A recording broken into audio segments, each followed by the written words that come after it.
हामीले चाहिँ यो मटेरियल पेट्रोल छर्केर आगो लगाइसकेपछि हामीलाई खबर भएको थियो। हामी घटनास्थलमा पुगेर घटनास्थल जाँच लगायतको लास जाँच सबै बुझला गरेर चाहिँ अहिले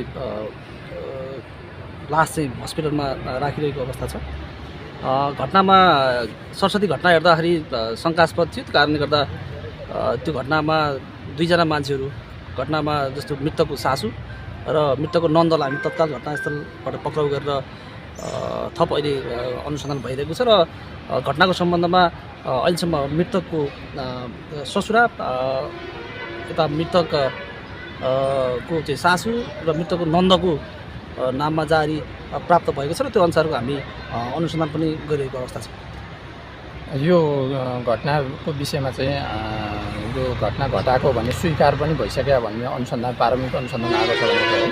प्रारम्भिक अनुसन्धानमा घटनामा संलग्न मध्येको एकजना यो मिना बमजन लामा बमजन भन्ने नन्दले चाहिँ घटनाको सन्दर्भमा चाहिँ उसले मैले पेट्रोल छर्केर आगो लगाएको भन्ने बयानमा पुऱ्याएको अवस्था छ।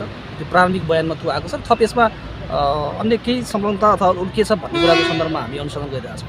अघि 3 जना किटारी जारी आज फेरि यो त हिजोको सम्मको आज पनि मृतकको श्रीमानको नाममा पनि थप पूरक जारी भन्ने छ। यो कुरा त दर्ता भएको होला नि हैन? एउटा जारी फेरि आज प्राप्त भएको छ। मृतकको श्रीमान चाहिँ कोरियामा वैदेशिक रोजगारको सिलसिलामा उता बस्ने भएको कारणले गर्दा उसको पनि यसमा सहभागिता छ। उसले यो योजना बनाएको हुनसक्छ भन्ने हिसाबको आधारमा एउटा जारी प्राप्त भएको छ। त्यो जारीको सन्दर्भमा नै हामी अनुसन्धान गर्छौँ। यो बाहिर यो जिल्ला प्रहरी कार्यालयको बाहिर पनि भिड लागेको छ। उहाँहरूको के भनाइ छ?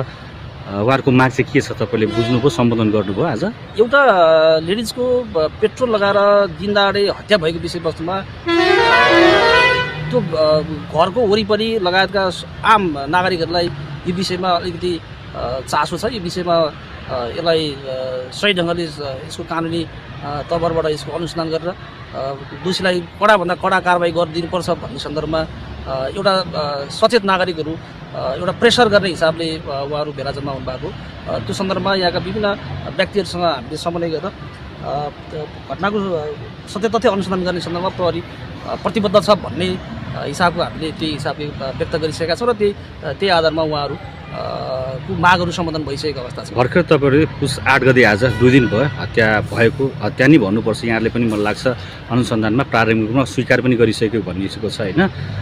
पोस्टमार्टमको प्रक्रिया के छ उहाँहरूको? अब यसको व्यवस्थापन गर्ने अब पोस्टमार्टमको लागि आज पोस्टमार्टमको प्रक्रिया सुरुवात हुन्छ। माइती पछि सबै सम्मत भएको छ नि?